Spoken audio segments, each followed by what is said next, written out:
Or hello, hey Carados.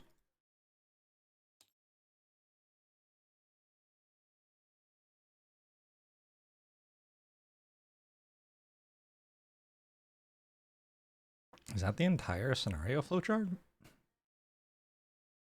Maybe it is. Wow.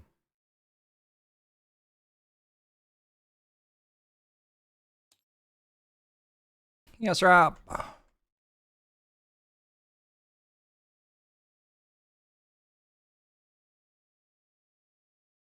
New campaign. How do I pivot the camera? Rotation degree.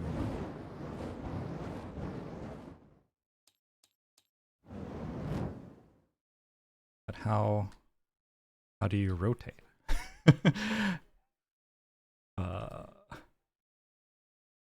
Oh, right click. A texture for the base would make this more readable for the stream. All right, how do we do that?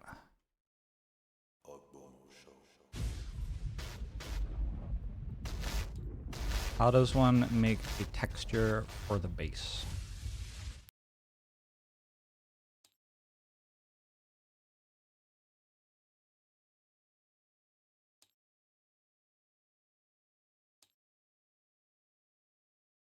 Themes?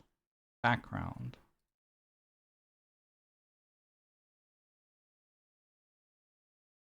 The algorithm thinks of 47 months. Now I forgot to change the thing. There's so many different things you have to rate. Frosthaven isn't there. Tabletop simulator?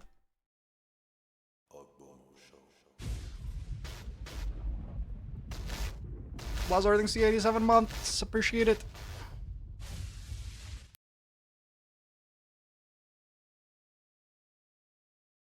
Is that a texture? Not really. You want like a pattern, right? I don't know if I can do that. Oh my god. Yes. What? Classic? Background color? Themes. Oh. UI font. Alright, whatever. I'm gonna click a new campaign. And stuff's gonna get wild very, very, very quickly. And I'm not quite sure what's gonna happen. I confirmed that I could make this work, but I did not work out how I wanted to make it work yet.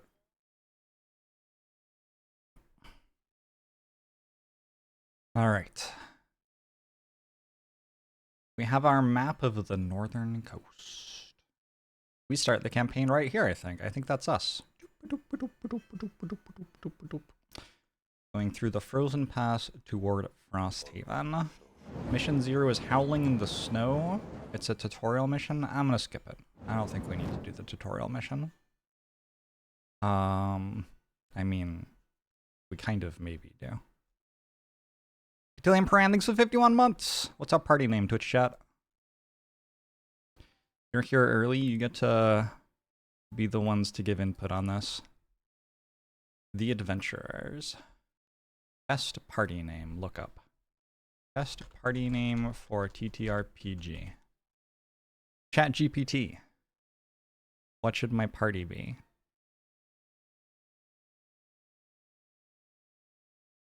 We could name ourselves after a Coen Brothers movie. That's very Guy. Friends of Corvids? Aww. Oh, I really like that.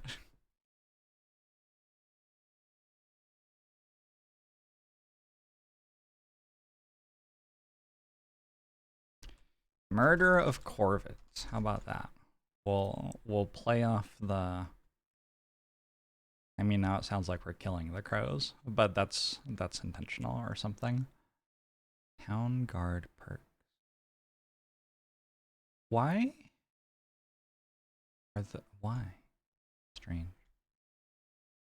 If I click that, it will go to a text thing. It's a wandering merchant. I've played up to like here, I think, or here or something on the board game. So I do know about things at the start.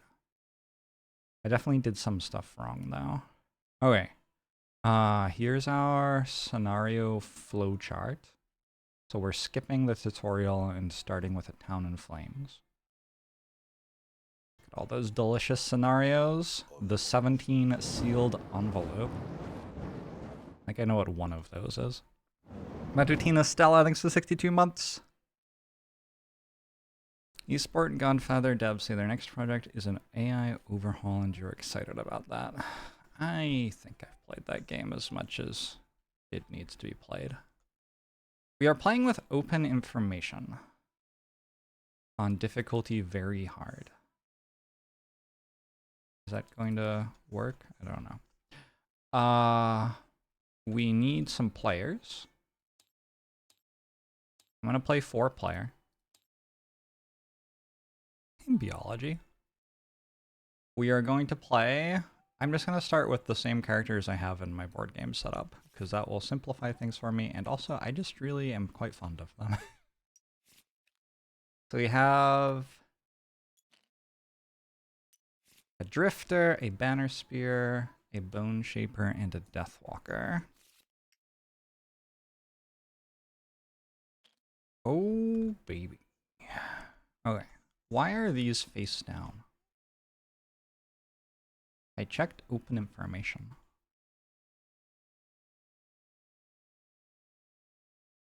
Flip. They're hidden. Because I'm this player and those belong to someone else. How do I make it so these belong to me? Anybody know? Oh, this is gonna be a good time. All right.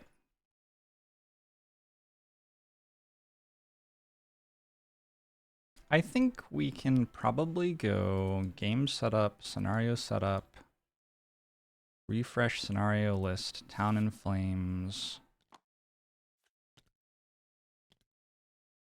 All right. Where's the rule book?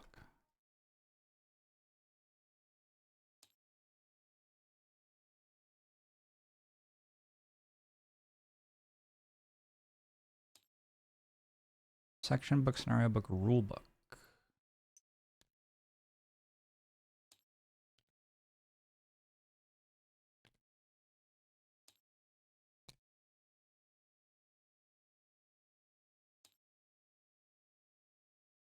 There, that's what I want. Getting a scenario. Select a scenario, resolve a rolled event if necessary. Set up the map tiles for the scenario. Retrieve all monsters from the scenario, circle their ability decks. Retrieve all overlays tiles for the scenario. Set up the first room of the scenario. Shuffle our attack modifier decks. Read the scenario entry. Alright. Seems much more economical than actual play, but does lose a little something. Yeah, we'll see if I like it. I don't know. The only reasonable way to look at other players' cards is to just put them on the table.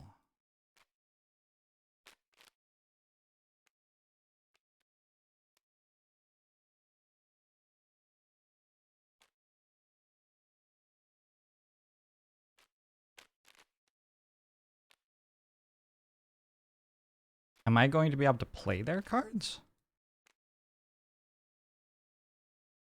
The game claims that it supports solo play.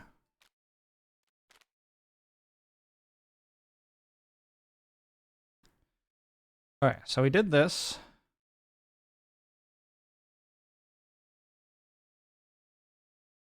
We have an Algox Guard, 2 Algox Archers. Oh yeah, this thing. On it shows how much they attack for and stuff. An Algox Priest Elite, and a City Guard, and a Loot Pouch. And a door. And we have our 4 starting squares.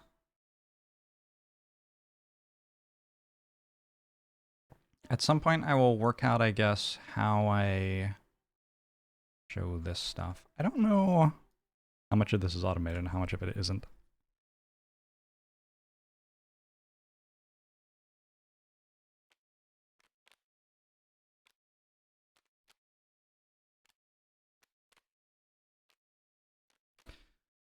Let's talk about our characters.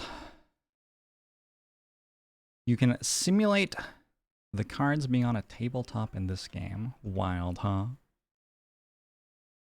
Every time you see something cool in Tabletop Simulator, you think to yourself, why can't Tabletop Simulator have a much better interface? Yeah, a lot of making a video game is making the interface, it turns out.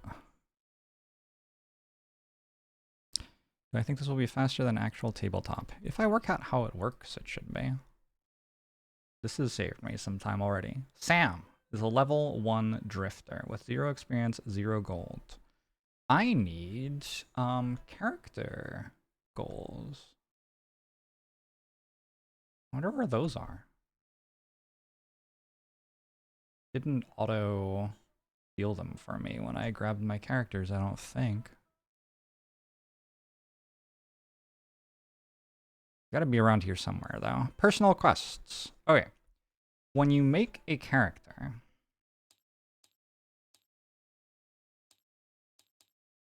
it's probably somewhere around here or something.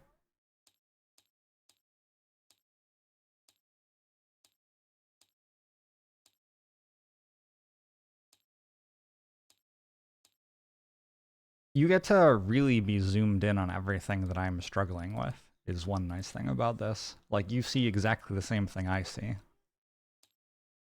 There are so many pages in this rulebook.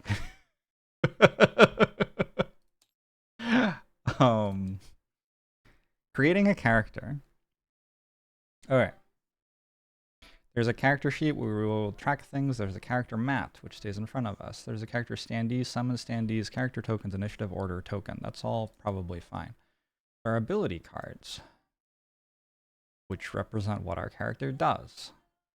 And there are some other things that we can level up into. We need the standard attack modifier deck. We have that. We have that. All right. We need a personal quest. We draw 2 cards from the personal quest deck. Keep one and shuffle the other back into the deck. This card represents your character's reason for coming to Frosthaven. Once you complete this personal quest, you will retire your character and choose a new character, unlocking new campaign elements in the process. Awesome.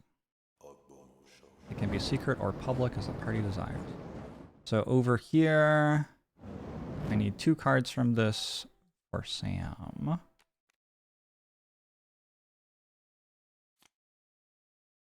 Alt will zoom in on stuff. Oh! Holy shit. It's not gonna flip? Oh, on the back it shows the lore. But I guess it won't flip. Alright. This is Sam, the drifter. I know I haven't explained all the rules yet, so maybe this doesn't make much sense, but the drifter's main thing is some of his cards stick around throughout the combat and give more output to his like attacks or blocks or movement or heals or whatever. And you can use them 6 times each, but you have other cards which will move that, like basically give you more charges. So you get to play around with that a lot. Emmeline, thanks for the 4 years.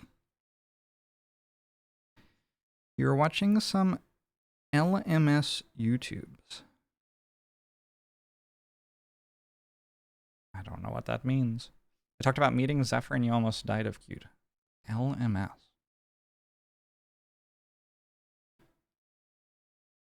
M will zoom in on stuff magnifying glass. Ooh, that's also useful. Thank you. Yeah, these are things that I didn't know. Yes, I went to a vet in LA near Studio City, which is where I lived. I think it might have been in the one next to Studio City. I don't remember what that one's called, apparently. The one with the car dealership. Don't know. Anyway, I feel like it starts with a V.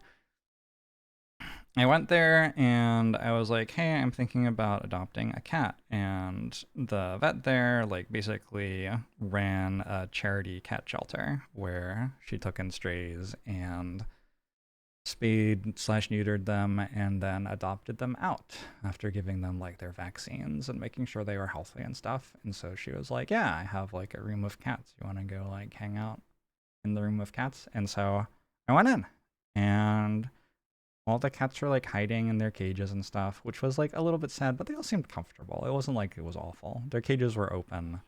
They could come out if they wanted, but they were having a nap in their personal space. It was quite sweet. And then Zephyr was playing on the floor, and I think he was the only kitten in there. She usually kept kittens separate from the adult cats, but Zephyr was very attached to his mother. And so Zephyr was on the floor playing with a shoelace, and his mother was kind of like sitting next to him very patiently, just kind of like watching over him. And it was very, very cute. And I came into the room and I sat down. I think there was like a little stool against the wall or something, and was just kind of like watching all the cats hang out.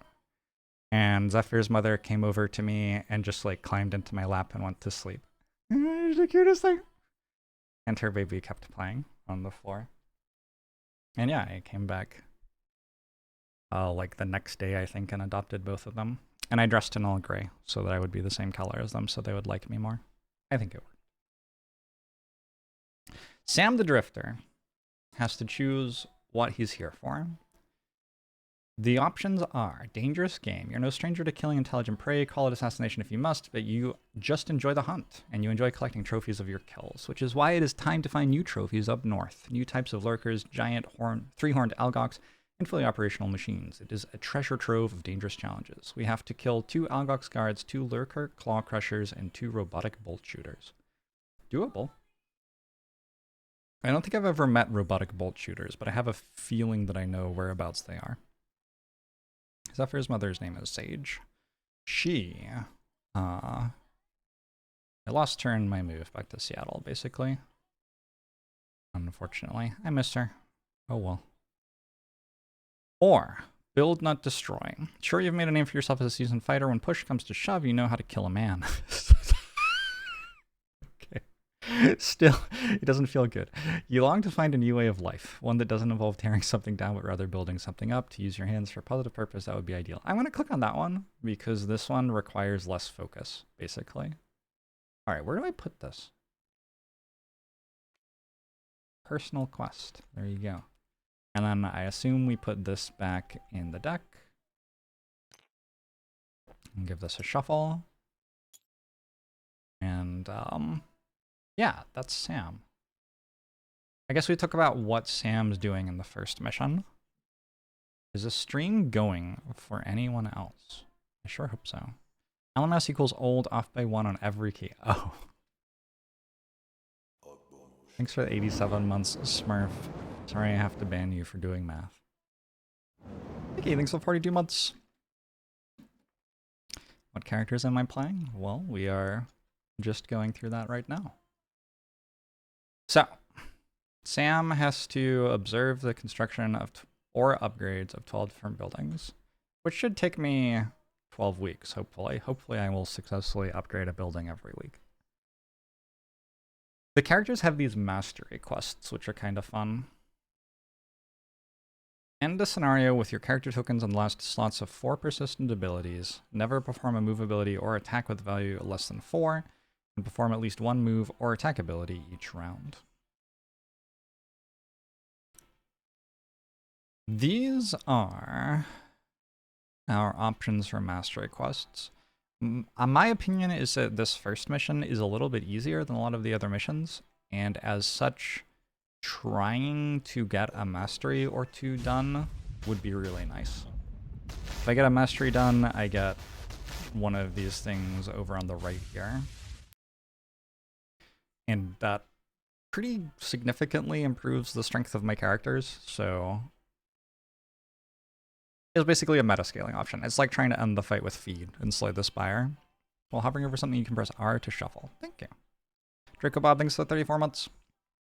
Appreciate it. So, these are our cards. These are our starting cards. And a question to consider is, can we reasonably do either of those mastery quests with our starting cards on this mission. Zephyr, please don't yowl at me. Why are you yowling at me? No, don't do that. Sorry, my cat and I are having a disagreement. So one of them was to end with 4 persistent cards with their tokens at the very end. So these are the 6 that I have unlocked at the start. 6 melee attacks add 2 damage. 6 move abilities add 2 move. Ranged attacks have an extra range, and on your next 6 add a damage. On your next 6 heals, add 2 heal. On your next 6 sources of damage from attacks targeting you, you gain a shield. On your next 6 attacks targeting you performed by enemies within 2 range, you gain 2 retaliate. Okay. We could probably manage to get 4 of those to the final token. Like, it's not going to be easy, but it's possible. I'm going to give Zephyr a hug. Hey, Generic! If you put those cards in the red area, they go to your hand at the bottom of the screen. Yeah, I think because I have 4 characters at once, it's a little iffy to put all the cards in my hand. I mean, we're going to have to work out how to use the hand for sure, but I don't know what to do with it, really. I might put all 4 characters' cards into my hand at the same time. I don't know, maybe. We'll see. Hi!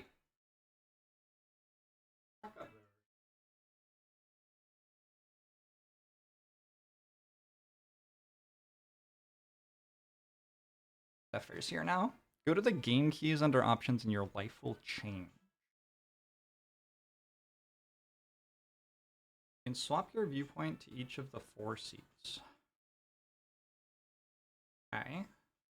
Will that change my hand? So what you're saying is that I can put all these cards into my hand. Well, that didn't work. Did I do something wrong? Oh, I'm not in the right viewpoint. I change the viewpoint 1. Nope. Look, the instructions were not very good. Excited, right, you? You want me to go to options, game keys.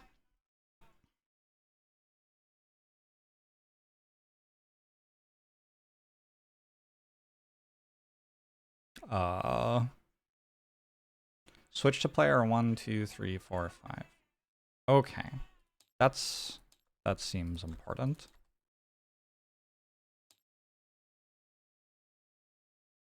Wait, why are these cards here? That's weird.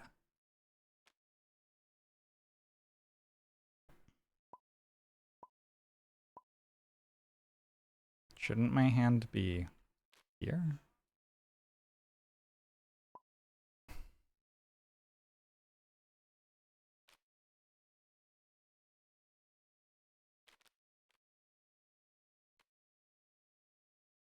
What's this other zone? There are 2 zones here.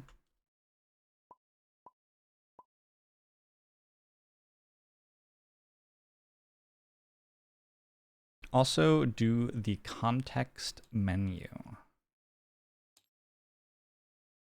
Where is the context menu? Top is the one you're bringing to the fight. The bottom is the one you're leaving behind. Ah, okay, thank you.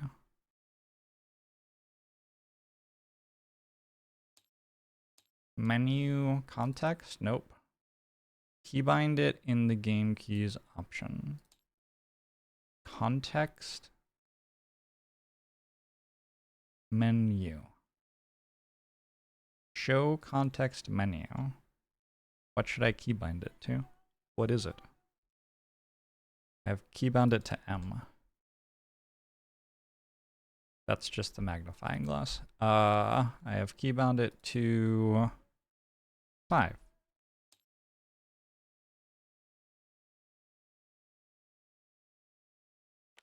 Oh God.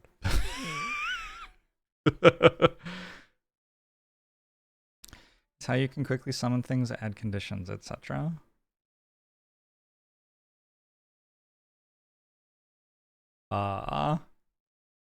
Doesn't seem to be working. Anyway, back to Sam. I kind of want to be able to organize these, though. I guess I can organize them like this.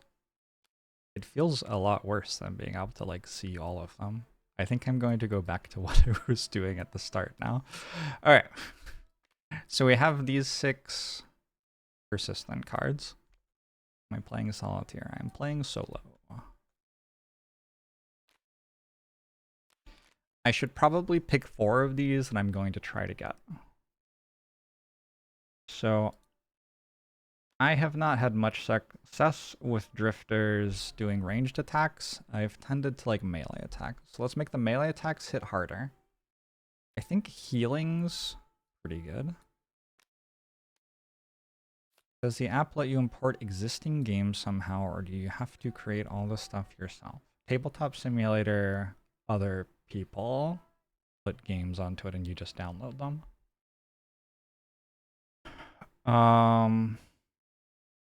My other options are not incredible though, are they? I guess we try Unbreakable Relentless. And the idea here is if we get attacked 6 times, we can get there. Which is maybe doable.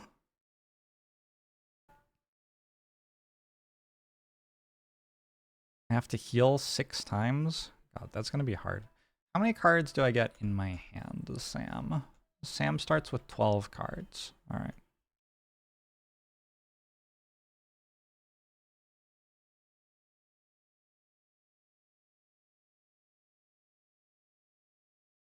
Yeah, if you're talking about like making Frosthaven in Tabletop Simulator, I did not do all of this. Somebody else did. If you're talking about taking your existing Frosthaven campaign and putting it into Tabletop Simulator, that is possible, but there isn't like an automated way to do it.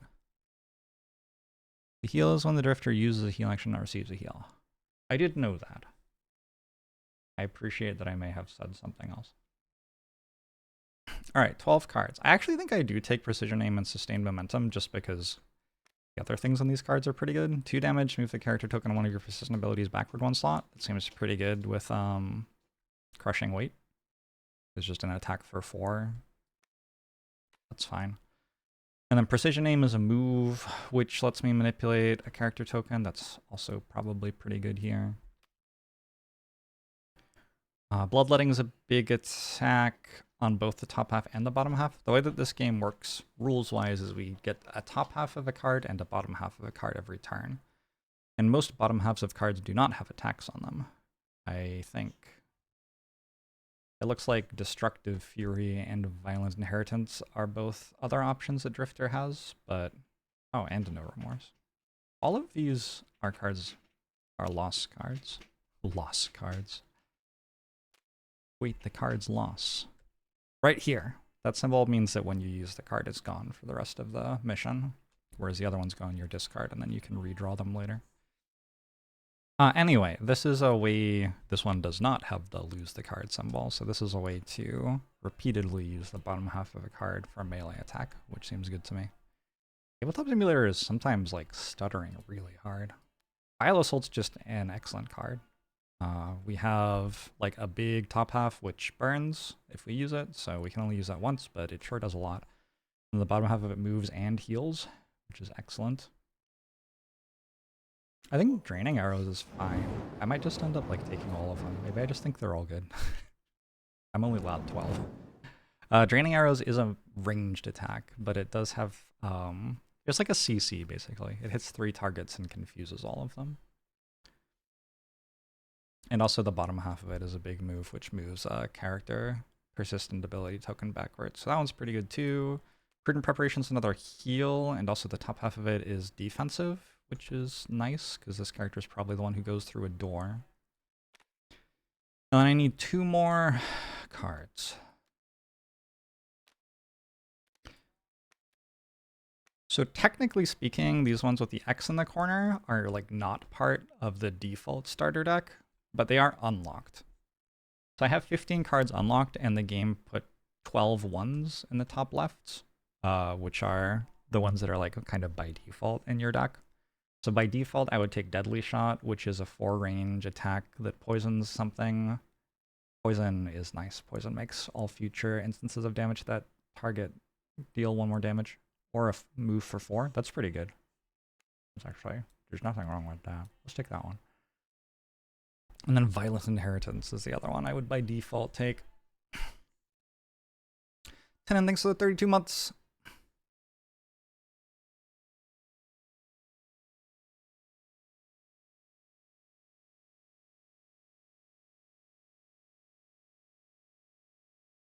If I personally had to create all these cards. No, this is officially supported by Frosthaven's people. Like, they gave permission to somebody to use the full art assets and everything from the game to make this on Tabletop Simulator for them. An attack and loot, that's really good. Looting is fun. I do kind of feel like you can just move to the thing. I prefer Fortitude. I suspect that Fortitude is better when you're playing on upped difficulty like I am, because the enemies have shield. So Fortitude deals 3 and pierces 2. Before applying any other bonuses, move the character token on one of your persistent abilities forward 1 slot to get 2 range. You don't have to do that. I don't think I've ever done that, but you can do it. Okay, let's just take Fortitude. Okay, so these all go in my hand. I have some sort of plan to get the mastery. It is very irritating that this game is regularly, like, glitching, basically. These go here, they remain in town, basically. And I get to choose a combat goal. Why don't these line up? That is so stressful to me. Is there... It's so stressful. Is there a way to make them line up? Is there like a hotkey? Group? Not like that. I guess if I space them right, it's because the grid is offset somehow. The whole map is a hex grid. Ah, I see.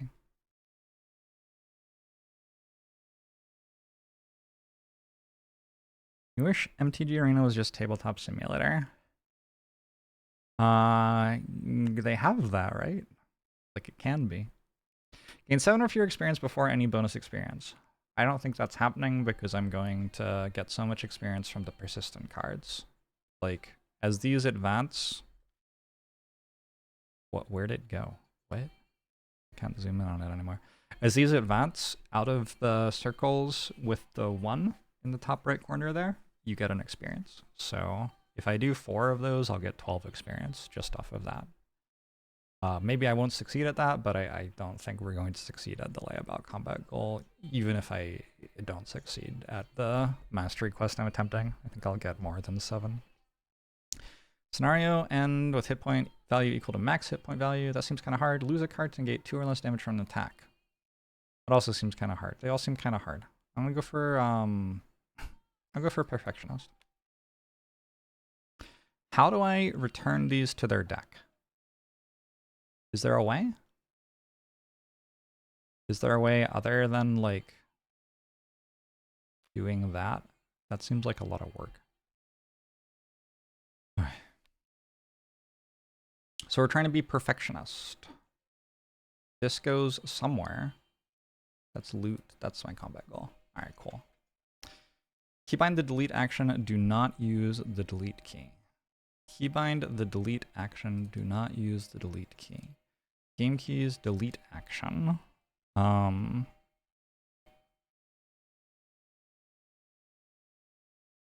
going to use Z, I guess.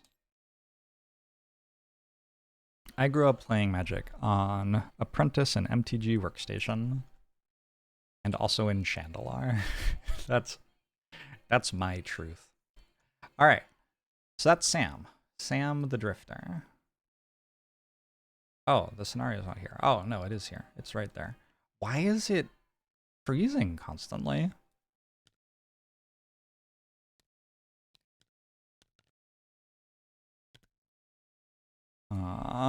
Tabletop simulator freezes. Freezing stutter issue, update GFX.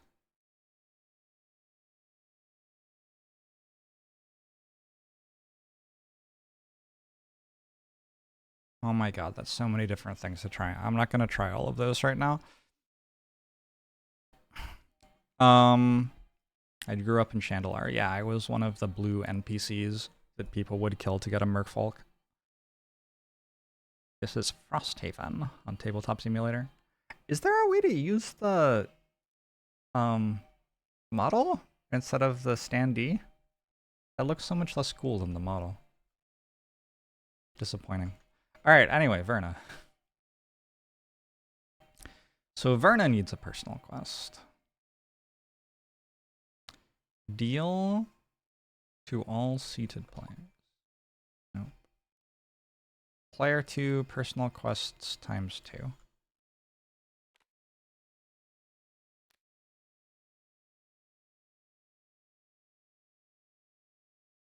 Easter Outpost. Frosthaven is not such an obscure place as it once was. It seems stories of the strange occurrences and fantastic creatures have reached far and wide, and there are certain parties interested in founding research outposts in the region, reasoning there's knowledge to be found. Now it's just up to you to do the legwork. Immediately unlock a strong foundation and follow it to a conclusion. Okay, so this is just like we do a quest line. That seems kind of boring. Let's do this one. It doesn't seem boring. It seems like I'll do that for a different character, not for this one. Not for my first characters. We're gonna search for the oak. Most people believe that the great oak in the capital is the true face of the divine, but you have heard rumors of a great prophet who brought a sacred acorn from the north to plant the great oak. The true oak is somewhere in this frozen waste, and you wish to gaze upon it in awe. We have to personally loot 8 total lumber cards through loot tokens to unlock sacred soil and then follow it to its conclusion. Okay. Clearly Z is already used for something else. X? Maybe? Nope. What? But when you said not to use delete, was that because it was the only button that did anything? All right, this goes back in the battle cards deck. Personal quests deck, rather.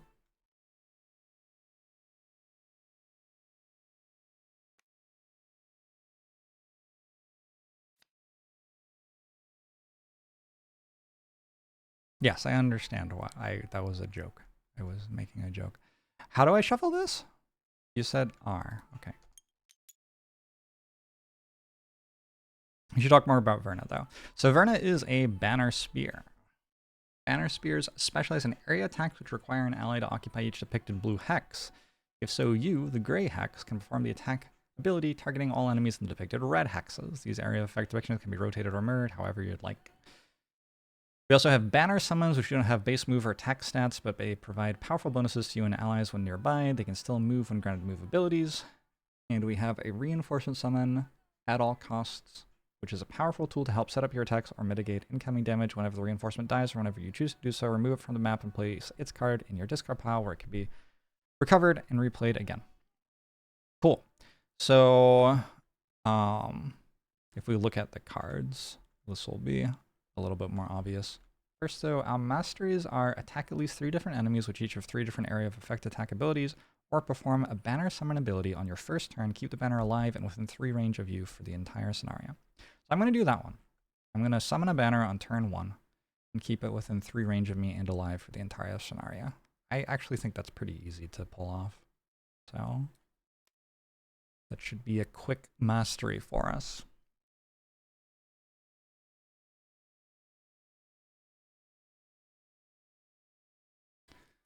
Maybe it's just for counters and things, not cards. Ah, I see. So, bottom half of this, summon Banner of Strength. We get a 4 health banner, and all allies within 2 range add 1 damage to one of their attacks each turn. Just a great card. Just a good card. I get 10 cards in my starting hand. So Sam got 12, I only get 10. I have to be a little bit more circumspect with using my cards. When I summon this banner, the card is used forever, so something to think about. However, if you think about a game of Frosthaven, a mission of Frosthaven. Alright, I'm like not trying to zoom in, I'm trying to scroll in a different window.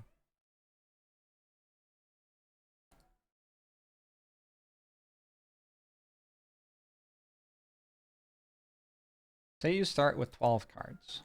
You play 2 cards per turn, so that's 6 turns. Then you reclaim your cards, which requires that you lose 1. So now you have 11 cards. You play 2 per turn, you get 5 turns. Then you get 10 cards, which is 5 turns.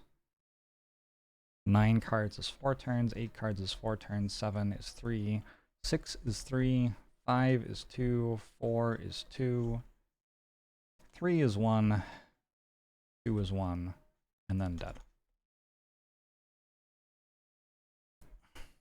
I was using tabs there, but I guess they just like didn't work, which is interesting.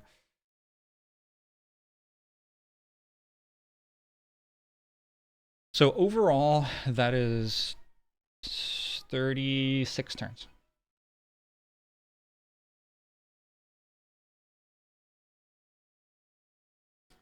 Which is way more turns than we need. We need like 15 turns for our characters. Maybe a bit more. Possibly a little bit more.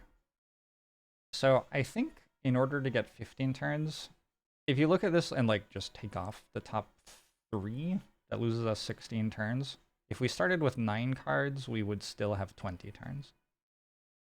So, like, we're okay to use some of these cards up. If you start at 9 cards, 4, 4, 3 is 11, 14, 18, 20. Yeah, that's 20 turns. Why are you thinking help? I wonder what causes captions to switch between spelling out numbers and not. I don't know.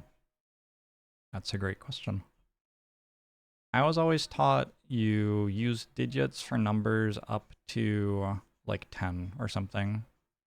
Wait, no. You spell out numbers up to 10 or something, and then you switch to using digits.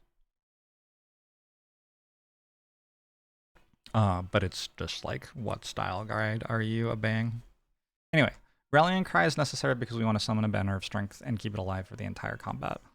At all costs is necessary because it's a really good card. This is absolutely like a class-defining card right here. Okay.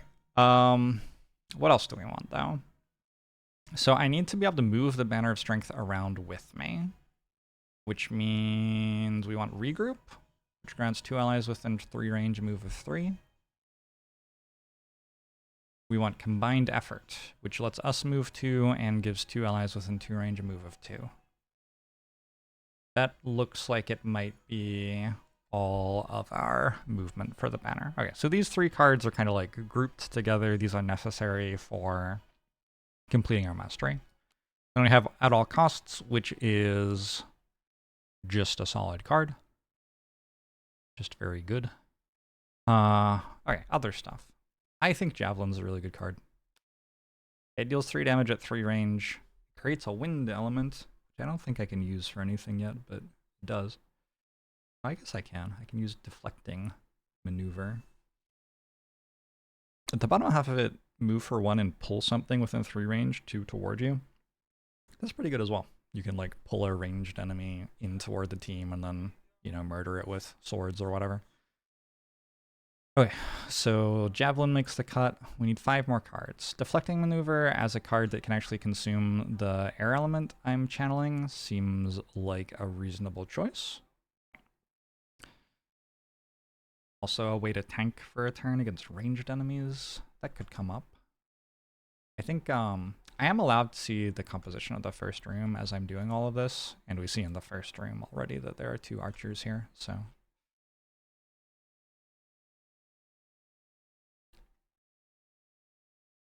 Other things.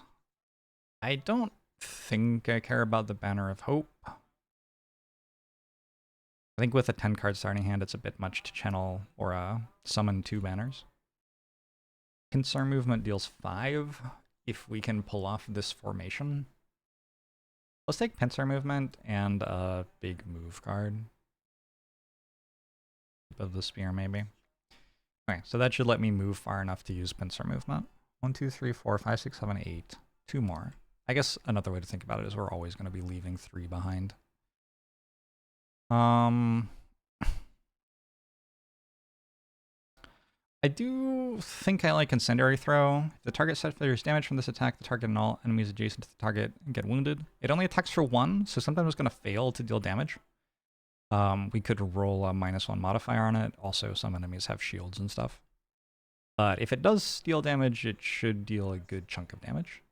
Also, 22 initiative on it is not bad. I'm probably not going to summon a Torchbearer in this mission, but I guess it's an option as well.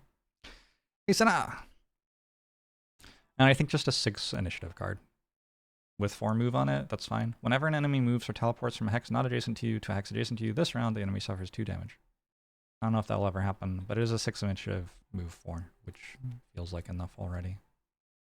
Alright, so those are going to be my cards. God. Is there an undo button?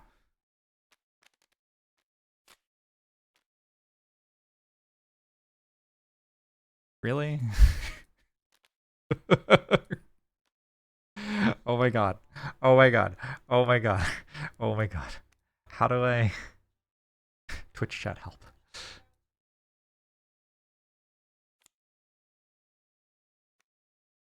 Left arrow at the top. Ooh, my computer did not like me clicking that button.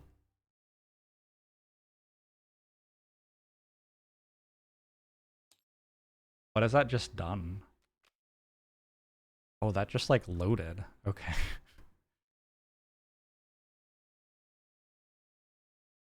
Okay, so we're never clicking that button again.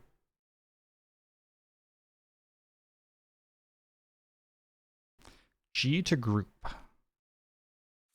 We have 10 cards, they're in my hand.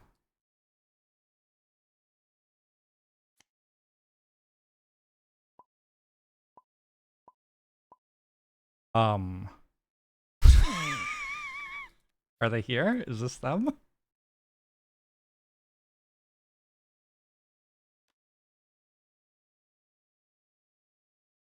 Hold G.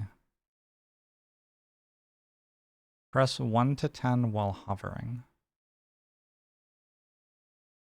Undo is the back arrow in between the element tracker and the games button. It's classically dangerous to press. Yep, okay. Oh.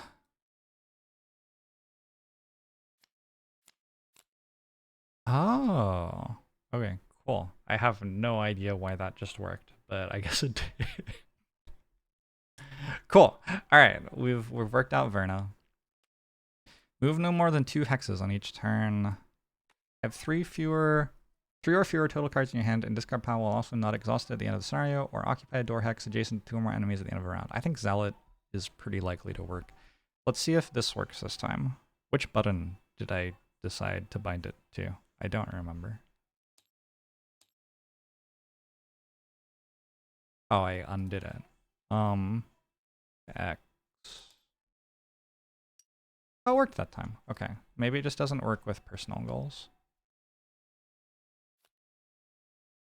At least I think it worked that time. I don't know. It looked like they disappeared somewhere. Alright. And Verna also gets placed on the board. Very exciting stuff. Very exciting stuff. Is this faster than just doing it on my table? I don't know. It's probably more visible to viewers, yeah?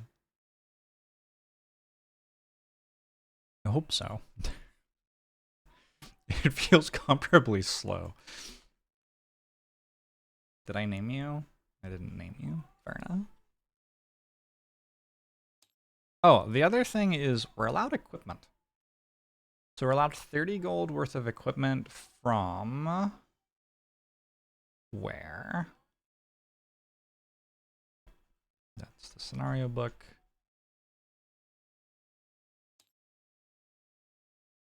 You can purchase any of the items in the available purchasable supply 120 to 128.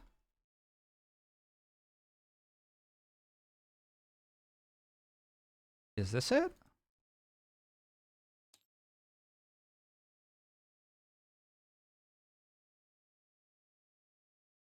This is more cards than it should be. Oh, but it's a lot of craftable items. These aren't the purchasables. These are the purchasables. Okay, so we can buy 30 gold worth of these cards with gold numbers on them. For Sam, who is a little tanky. Okay, a big thing about Sam actually is we have a card that makes our heals heal for 2 more. So taking Amulet of Life, I think, is standard. And then, is this a fresh run? It is, yeah. Starting from 0. You really don't like that it doesn't separate purchasable and craftable items. That is kind of irritating. We can add jump to all of our move abilities for a turn. I think having those in the party is really important, especially in a 4-player party. And the people who would want it the most are Sam and Verna. Okay. So these are your shoes. And then Verna gets stuff as well. Again, I want flying shoes. Leather armor. When you are attacked before drawing an attack modifier card, the attacker gains disadvantage. When you suffer damage from an attack, gain a shield for the attack. So we can basically take, like, this will happen twice in the mission probably, so 2 health. Or this is 2 health with more variants attached to it. Or we can take a poison dagger. So far we're not very good at poisoning things. And we don't have very high damage values, so being able to poison things is a pretty big deal.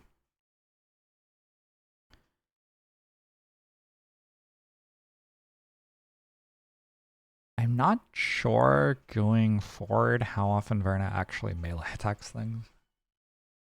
Probably enough.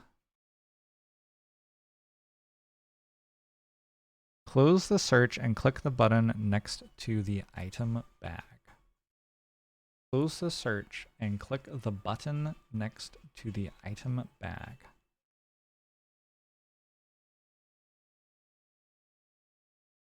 Crush dupe. I sure don't know what that means. Unpack recall.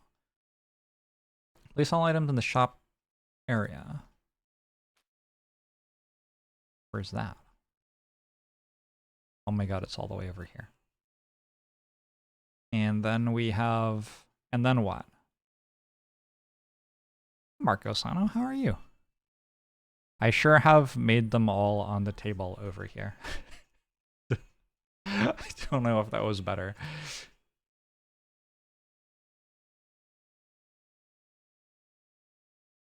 Also, I pressed recall and I didn't bring them back. Right click to recall. Okay.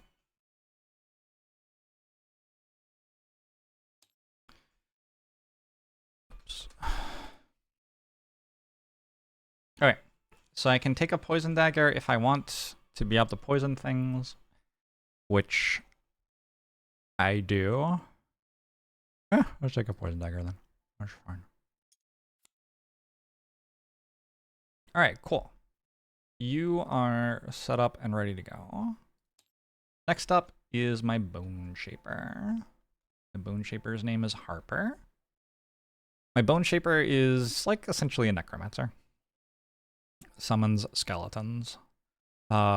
Deals self-damage in order to summon skeletons, but this has never really felt like a very relevant thing to me in my parties. By the way, the only party composition I have ever used is this exact party composition.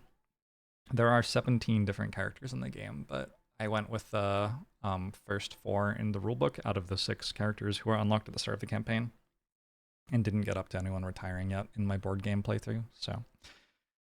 This is the party comp I'm used to. Harper, the Bone Shaper, makes skeletons, and that's basically what we do.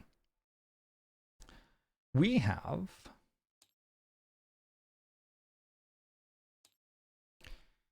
a mastery, kill at least 15 of your summons. We're not going to be able to do that at level 1. That's reliant on us getting stuff that kills our summons. For example, we have replace a +0 card with a +1 and kill the attacking summon instead. Add +4. We have 3 of these, for example. So once we've got like 3 of those in our deck and some other cards that kill summons, immediately before each of your rests, you may kill one of your summons to perform, that says bless yourself, etc. We can do this like much later in the character's development, perhaps. But this one, play a summon action on your first turn, have the summon kill at least 6 enemies and keep it alive for the entire scenario. That like might be doable on mission 1. I don't know if there are going to be enough enemies. This is an ally, so in this room there are only 4 enemies, and then in the next room I think there are probably like 8 or 10 or something. Maybe 12? Would have to be pretty lucky. But I'm kind of like down to try. So I think that's going to be the thing I attempt.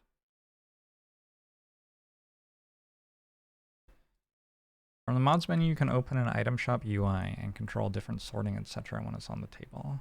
Alright, so let's try this again. We click on this, and then we go item shop, group by type name, camera controls, nope. Item shop, group by, sort by cost, sort. Filter, enter part of item. Okay. Wait, that didn't... Oh, we can see... Okay, that's kind of nice. We can see the stuff that goes in your hands versus the armor versus the shoes. Okay. We cannot right now... This is not sorted by... Oh, you said we can sort by item number. Okay. Group by none, sort by item number. Look, I'm sure eventually, eventually we'll work this out in a way we like. Okay, cool, excellent. We'll just leave that out, because why not? Okay, so on turn 1, I'm going to summon a Wraith.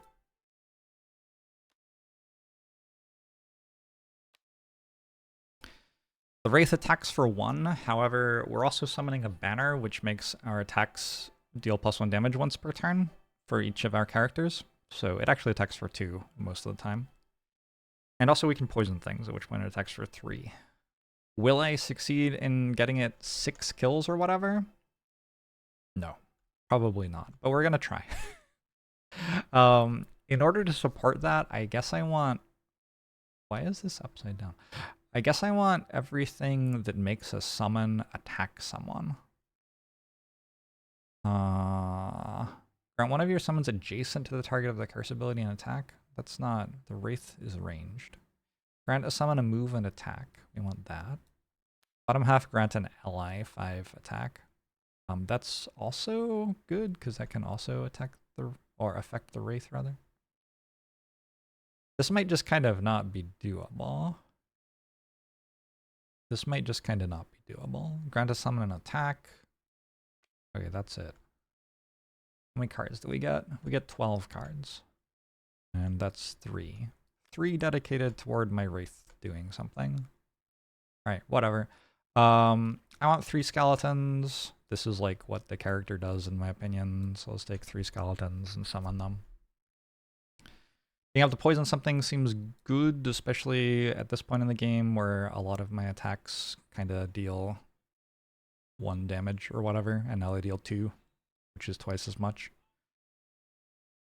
We can transfer essence, poison something, strengthen an ally. Bottom half of this, heal someone a bunch. That's a good card. I wonder if there's like, there's this theory I have about Magic the Gathering that any card that has like more than 6 lines of text is broken. I wonder if that holds up for Frosthaven as well. Like, it doesn't matter what the lines of text are. There's just... At some point, you just have enough text on a card that it must be good for some reason. curse someone and give a summon adjacent to the target of the curse ability and attack. Yeah, I don't know if that ever happens. I guess I could combo it with Flow of the Black River. I could move my Wraith next to something and then have it attack the thing.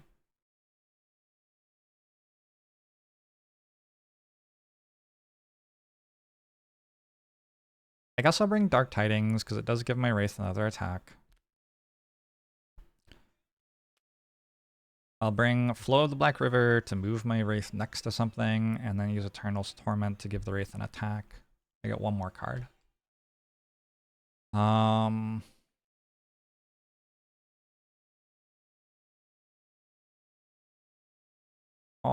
allies within 2 range heal for 4 and get blessed.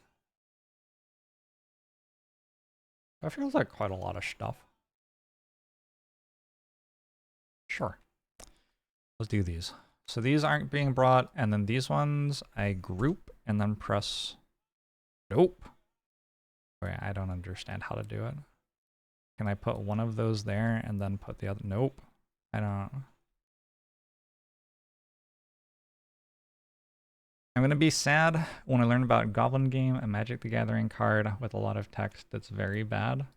No, it must be broken in some way. We just haven't worked out how yet. Weird that it starts working after a while. I don't know what makes that work. Why are they not in my hand, by the way? I thought the entire point of doing this was that they would be in my hand. Do I have to put them down? If you click, hold, and drag a deck.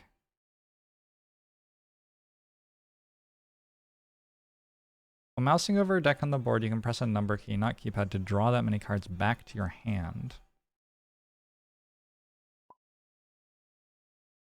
Okay, why is my... If these cards are in my hand, why aren't they in my hand?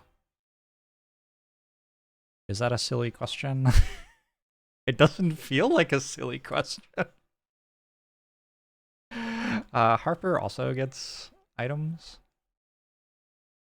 We have 30 gold to spend. You gotta spend it. You don't like get to keep it if you decide not to buy something.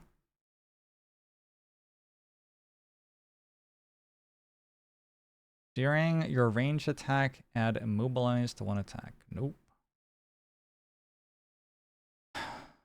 So when one of your summons suffers damage from an attack, that summon gains 2 shield for the attack.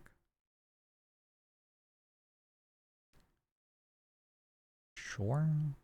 I guess so. We'll take Warden's Robes. I think Warden's Robes are probably good at the start of the game and then fall off pretty quickly as things just start hitting you for way too much for this to actually keep a summon alive anyway. But we are at the beginning of the game, so why not use them now? Okay, and then we have to decide on our battle goal. Egoist. Collect more loot tokens than any other character. Assistant. Kill an enemy attacked by any of your allies early in the same round. Tormentor. Apply a different negative condition to an enemy that already has 1 or more negative conditions. Yeah, I should be able to do that. So we put those away. Grab Tormentor for the mission. Did these successfully go in there? It used to be 52, now it's 55.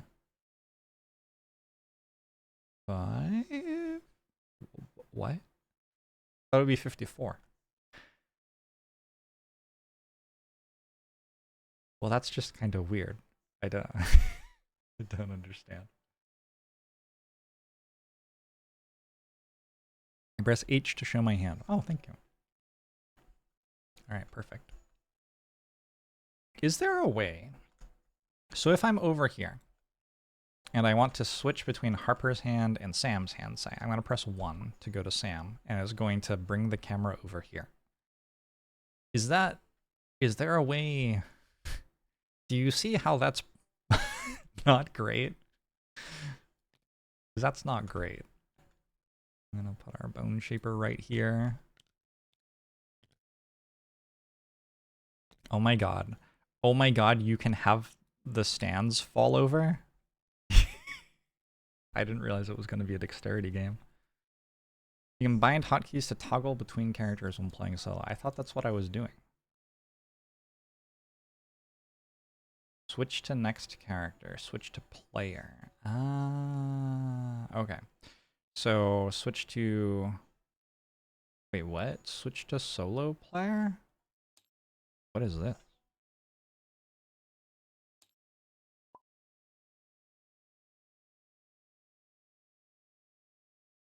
Well, now I can see all of the cards. But I don't seem to have anything on my hand anymore. I can move the hands closer to the board. That seems like a good idea. I might have to rework the interface a little bit, huh?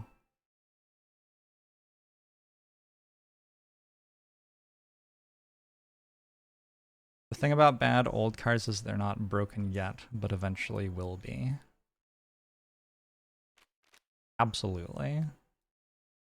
At any moment, Goblin Game will become the strongest card in the game. Why? Why did... Is there a way to fan cards? Is there a button that will, like, spread these? Spread. Okay. The button between T on the left and the stamp allows you to move boxes. T on the left and the stamp. Gizmo. The picture-in-picture feature is helpful for this. There's a picture-in-picture feature? Oh my god. Okay, how does that work? This is fascinating.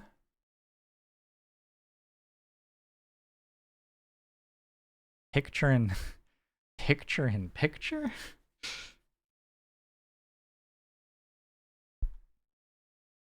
Right-click on the empty board to turn on picture-in-picture.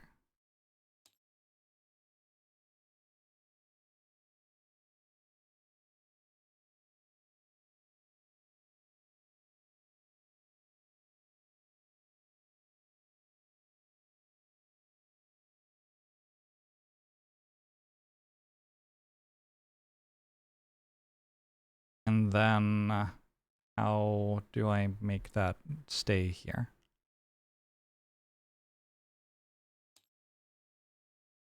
All right. So now if I press 1, nope, because I'm in solo mode.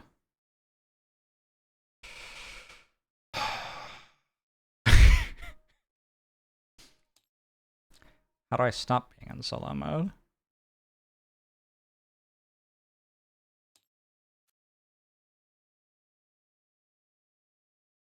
Click your name in the top right and change color.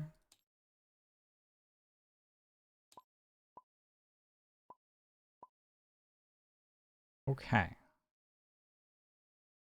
Why does my Deathwalker have a lumber?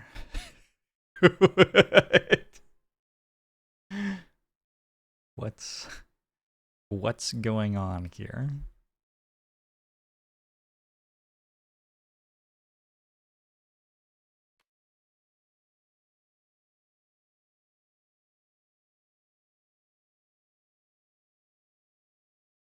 I accidentally dealt the loot deck. Dealt a loot card to each player. Oh, that is more than one.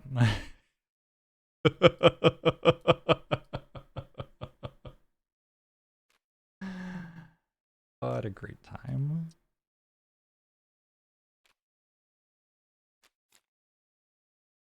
I guess I could press the X card. Nope, apparently not.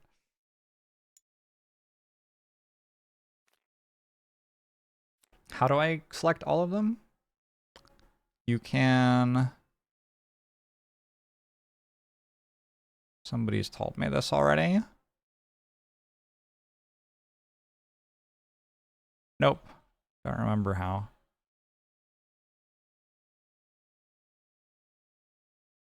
Right click? Nope.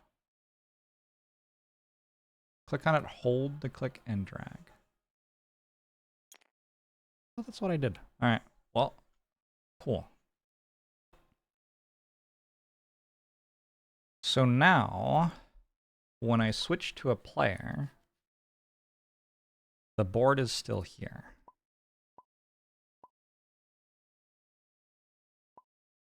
That is useful. I wish the camera didn't do the ludicrous bounce thing. Like, why is that necessary? But it sure does.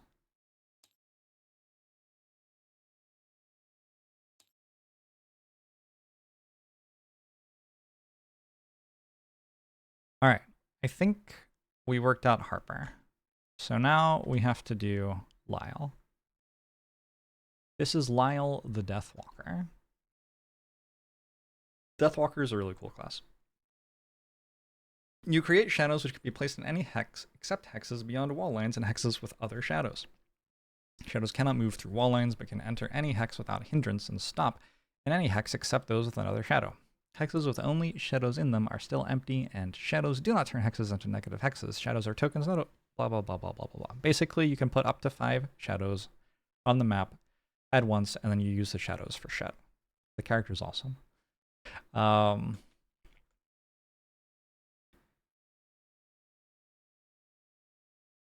unbuilt the loot deck also because that's the full loot hull. Whoops. Big if true. All right, so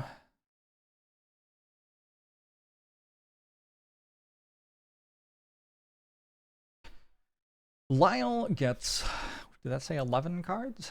11 cards. What are your goals? Remove 7 shadows in 1 round. I don't believe I can do that at level 1. That just kind of doesn't seem like it could be a thing I could do at level 1. Place or remove at least 1 shadow each round. That one's a maybe, but I kind of doubt it. We can give it a go. So I would need to start by making a shadow, presumably. So Call to the Abyss places a shadow in a hex within 2 range. That's 1 round down. Now every other round as well. Yeah, this is impossible.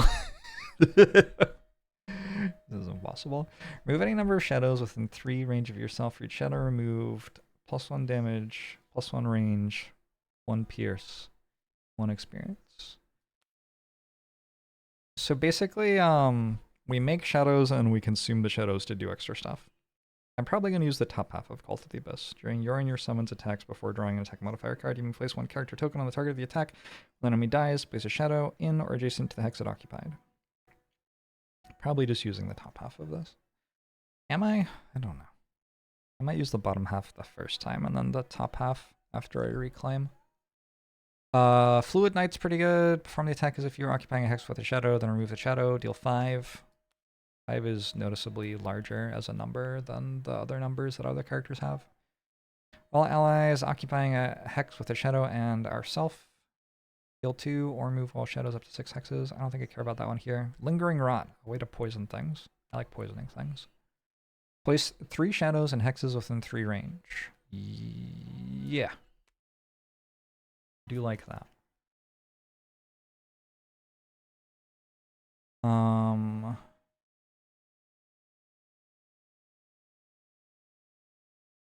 This ability can only be performed if you remove a shadow from adjacent hex. That's kind of interesting. This is a way to remove a shadow during a turn where there are no enemies active. That feels like it could actually be pretty good. Thanks, Anna. Both Deathwalker monsters are technically doable at level 1. Okay. Strength of the Abyss. It deals damage X+1 where X is the number of shadows on the map. Cool. Move a shadow up to 5 hexes. Do a thing. Free shadow on the map at the start of the section. Perform an attack for 3. Wave of Anguish also doesn't consume the shadows. So you make a bunch of shadows in the first round. And then we use Wave of Anguish on like turn 2. Is that reasonable? Maybe that's reasonable. 3 hexes within 3 range.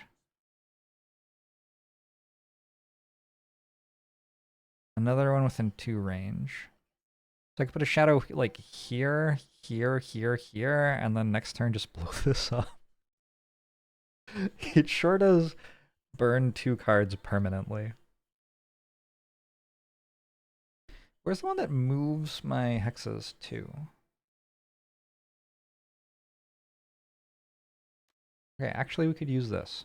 So we're going to make a billion shadows on turn 1. Then we're going to move them forward.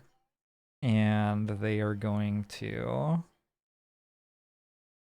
Where'd it go? They're going to explode and kill everything.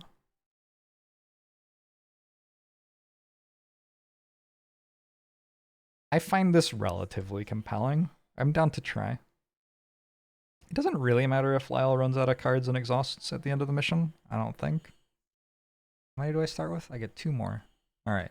Let's just take some, like, okay cards. Shadow Step. Movement must end in a hex with a shadow. Or place a shadow in the hex you're occupying at the end of a move for 6. That seems great.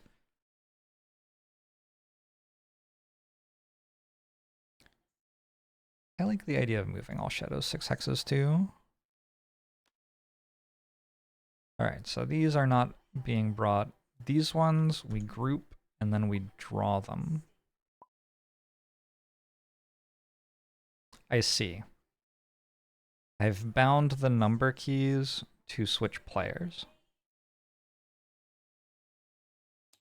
I see. Alright, let's try QWER. Surely I don't need those for anything else.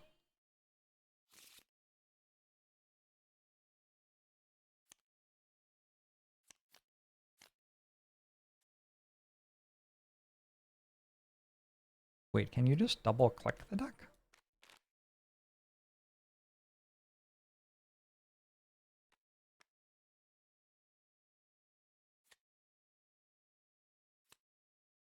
Oh, if you press 1 and then click the... Where did that... What? Ah!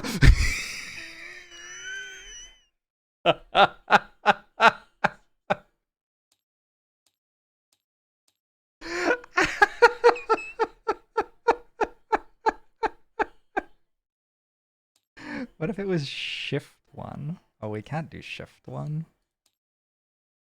I'm sorry, that was very funny to me. We're gonna go 5, 6, 7, 8, so I can press like 1, 2, 3, 4 to draw cards from decks.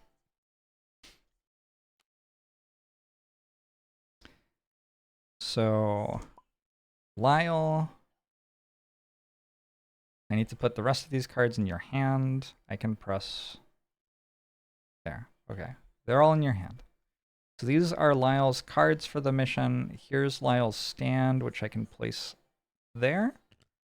And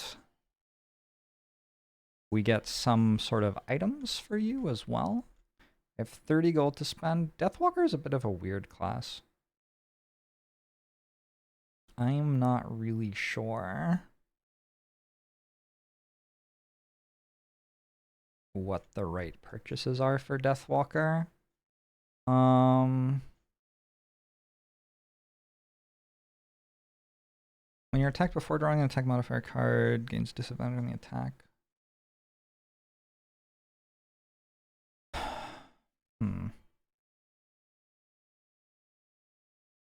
We go with leather armor and a poison dagger.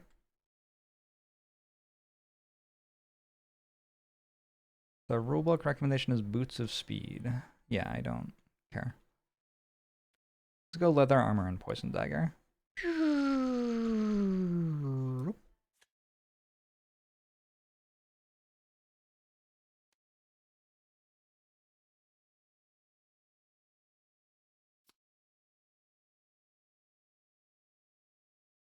Okay.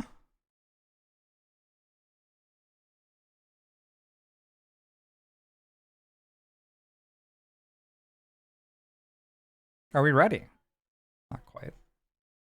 Kill 3 or fewer enemies. Never perform an action with a lost icon. Have 0 cards in your hand each time you rest.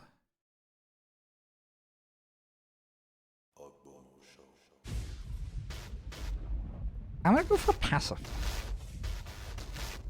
Because we're trying to kill all the enemies with a wraith. So it makes sense. It makes sense. There's synergy between pacifist and my other goals this battle.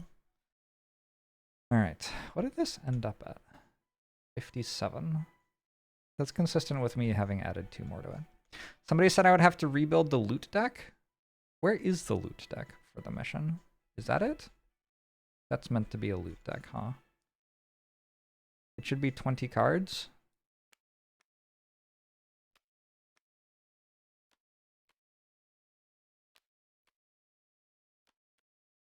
I don't think I've shuffled, so I'm assuming that if I just pull these out, we will have the right ones.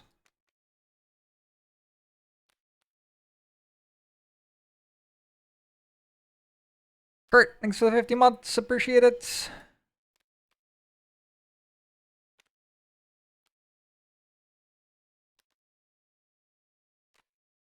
Eight, 11, 13, 15, 16. Ooh, 3 coins. I should not have this information, technically. I shouldn't know that my coins include a coin for 3. Is that 20? 6, 5, 3, 3. 5, 3, 3, 6. 1 and 2. Looks good.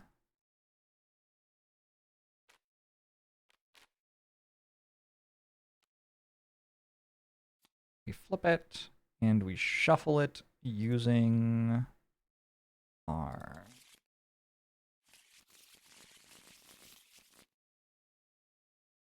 Shuffle that, shuffle that. The enemies for the mission are Algox Priests, level 3. 12 health, 2 shield. They attack for 3 with 2 piercing. How do I see the monster decks?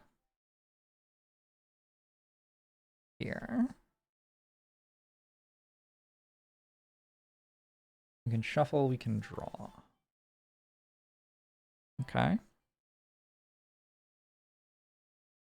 If Slay the Spire were more like XCOM, Claw would be a good card. You mean the best card? Claw? If you hover, select an area of cards, start to move them, and then violently shake it, the cards will stack? I love that this is a dexterity game somehow. Alright. I think I'm ready.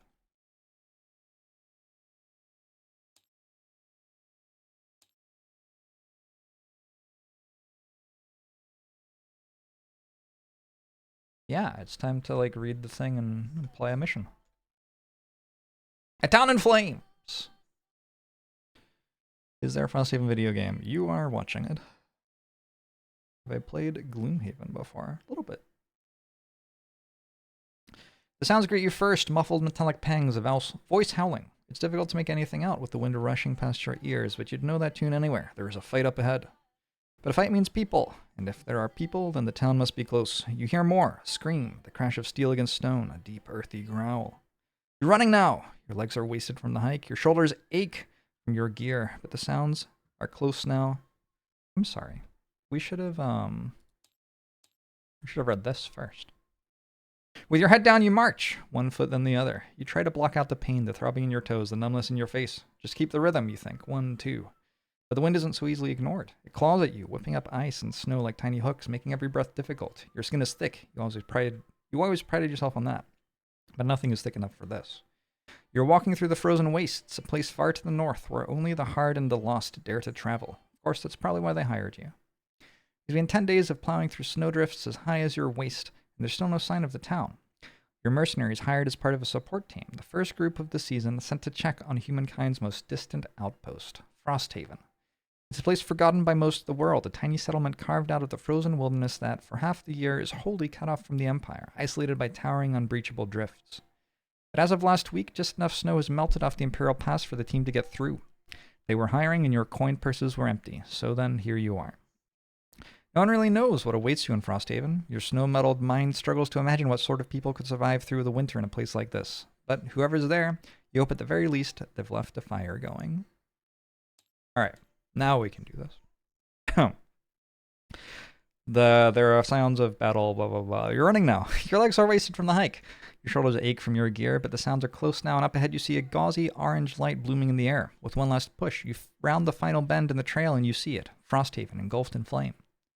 Great petals of fire burst from windows and crawl over roofs. People stream from the town's ruined gate, their faces bent in panic. A moment later, you see the object of their terror, a massive creature with 2 legs and 2 hulking arms covered entirely in thick white fur. 3 gnarled horns crowning its head. I'm sorry, white fur? That's meant to be white? Oh. Algok's raiders, we're doomed, cries an elderly porter beside you. They're stronger than anything else alive. We've come all this way for nothing. As if to prove the point, the Algoks you've been watching catches a fleeing outposter with one hand and hurls him backward as if he weighed nothing. 10 days you've been hiking. 10 days, and this is what you find. You breathe out a thick plume of foggy air and hoist your weapon high. Time to get to work. While city guards are allies to you and enemies to all other monster types, city guards do not perform turns, but instead gain an additional innate shield for a total of 2 shield at level 1 and 2 retaliate, and have an initiative of 50 for the purpose of focusing. When we open door 1, we read 5.3. Interesting that the map layout is hidden on the board, but visible on this page. So it's not really hidden after all, is it? I guess it is if I forget what it is after reading this page. All right. Turn 1. I wonder how this works. Round 1 not started. Okay. How...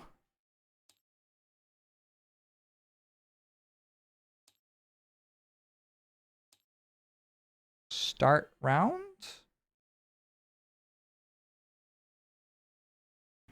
I am in solo mode. Oh my.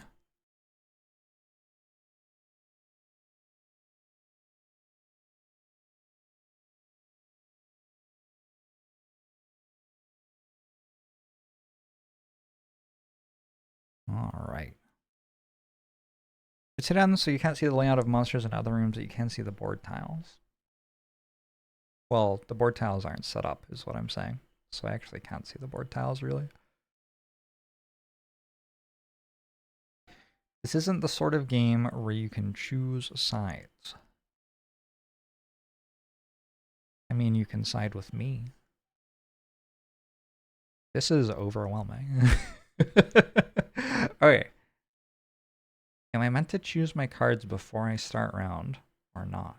I feel like I probably am. Let's find out. So, in order to be in solo mode, I want to go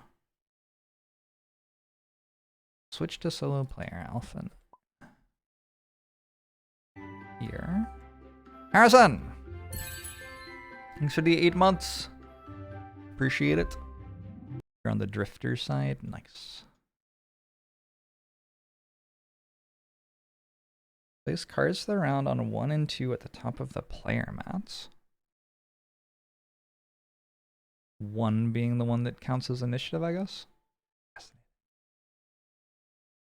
3? Wait a second. Okay.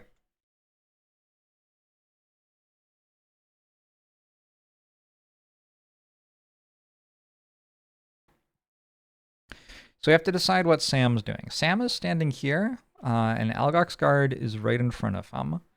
He is going to be the target of the enemies. Quite likely. I think, this is so worthless.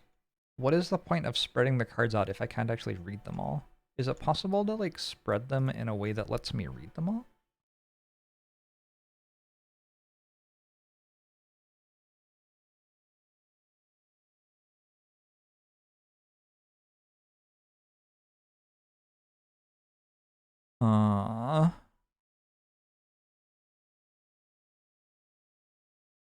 Maybe I need my hand box to be bigger or something? Hey Selena, how are you?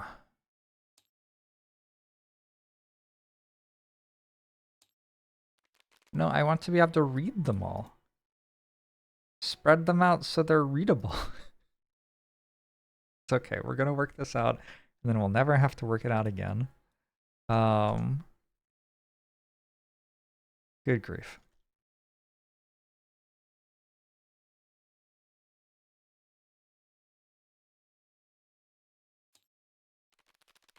That sure isn't readable. I can sort hand? Fascinating. I can long rest. Does anybody know how to sort, like, spread these so that I can read all of them? Sort only works if they are in the hand zone. That makes sense.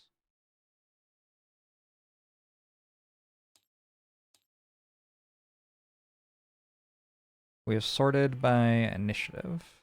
Okay. Okay, but I can't read what they do.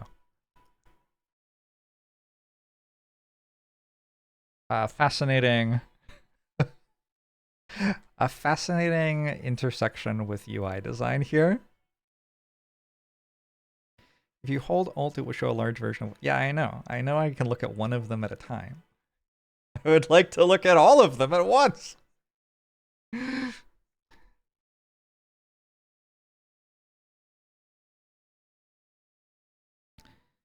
You use both of the hand zones. So you do like this.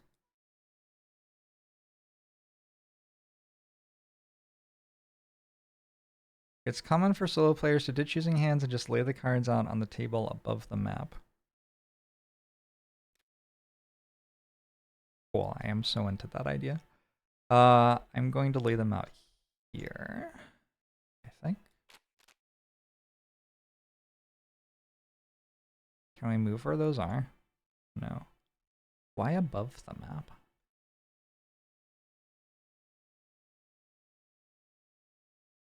No real results for increasing spread distance in Tabletop Simulator. Brutal.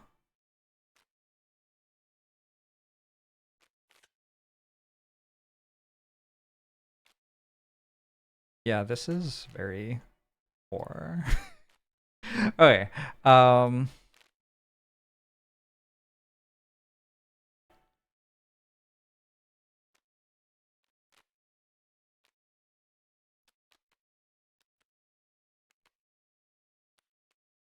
And it's all a grid, so they don't... Oh my god. Oh my god.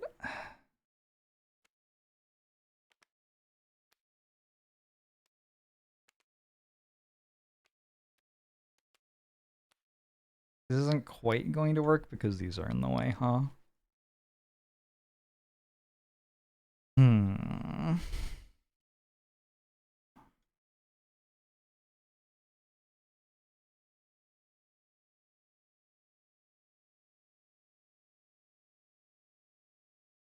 You can right-click the cards as a group to disable grid snapping. Okay. I don't actually mind grid snapping, like, as long as I get it the right distance.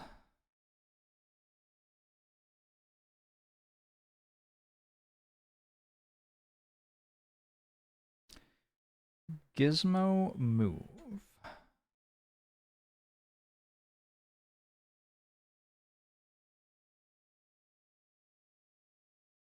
Oh god. Yeah, if I mess with that, the entire program is going to break. I'm just going to crash Tabletop Simulator for the entire world. I don't want to do that. Holy shit, how do I leave? Okay. So that's not the solution.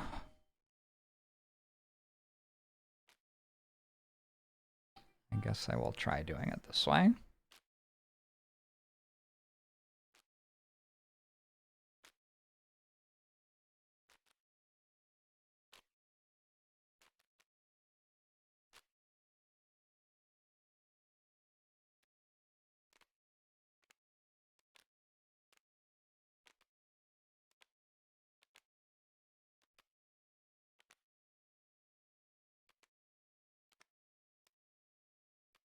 I wonder if there's going to be some point where this feels easier than just playing the board game.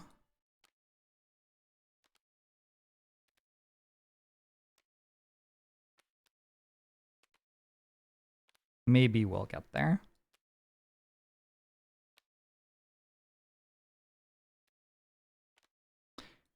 We'll give it a few hours and see how it does.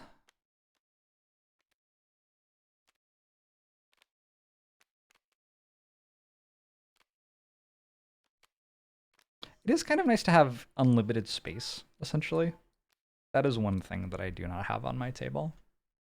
Like, I wish that I could spread out all the cards on my table when I play.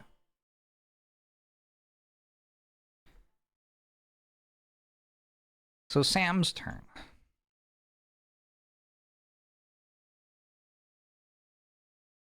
This can go away, please. I would like to make it so I deal more damage.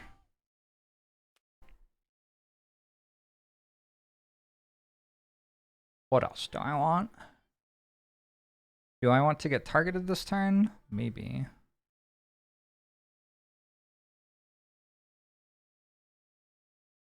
Do I want to just move? Also seems possible. Do I want to double play persistent cards?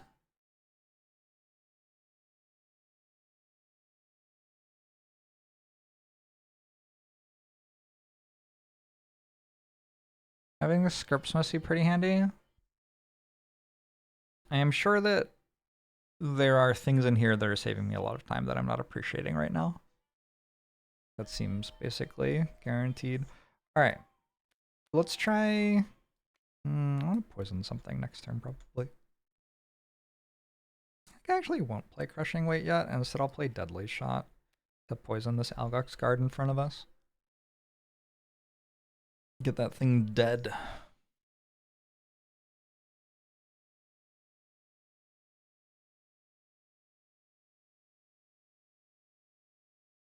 And then I think, like, Continuous Health is just really strong. Maybe I'll use the bottom half of Continuous Health. This is, like, one of the best survivability cards that my entire party has right now. Next 6 heals add 2. Okay, so now I have to go all the way down here and put them there. That just doesn't seem like it could possibly be right. How many picture-in-pictures can I have? 1? Upsetting. Is there maybe...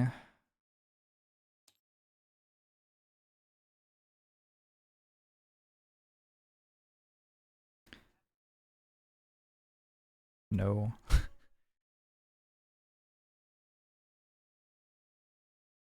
Maybe these can be my picture-in-picture?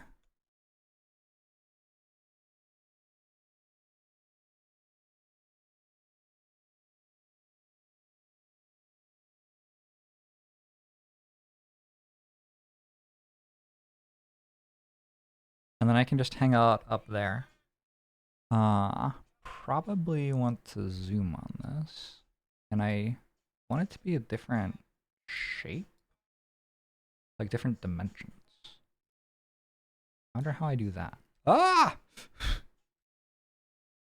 I crop this somehow?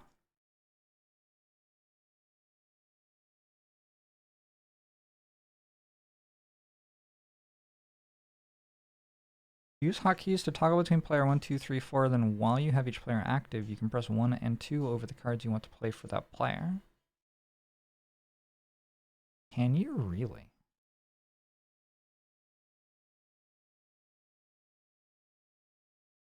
You can save camera angles. That makes that much easier.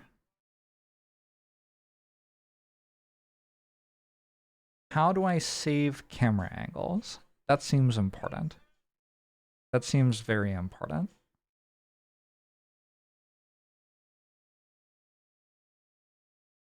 All right, tell me more about that. It sounds like what I meant to do is hotkey stuff to the cards to play. Someone's going to have to explain more fully how to actually do that, though, because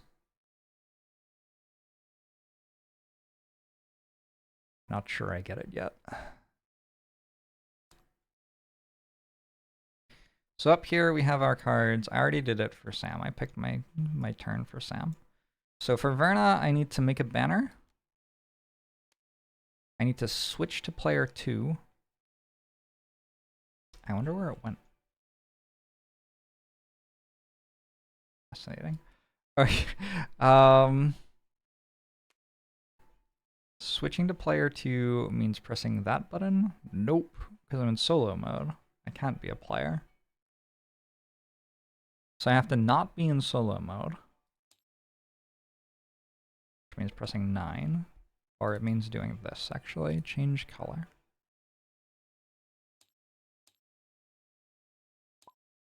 So I'm now Verna.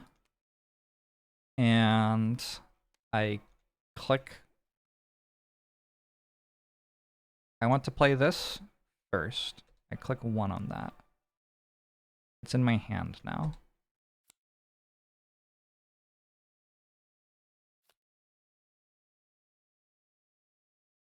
Alright. I can press 1 on it twice, I guess.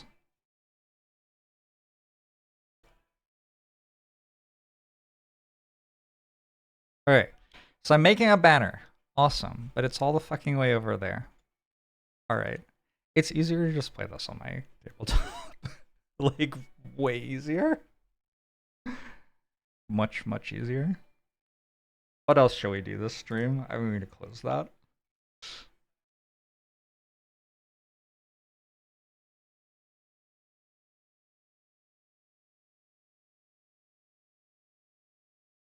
Maybe I'll go have dinner. That kind of broke my brain. That is not a strong win in the realm of user interface. It's too bad. I wonder how much work it would be to make that user interface good. Is it conceptually...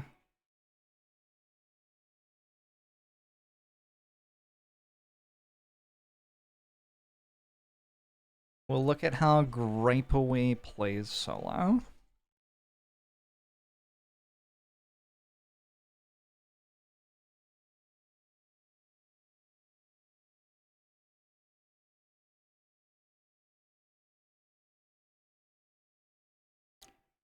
That is sure zoomed in on things in a way that doesn't let you see the relevant information. Yeah, that just doesn't look good. All right, cool. I'm gonna go have dinner.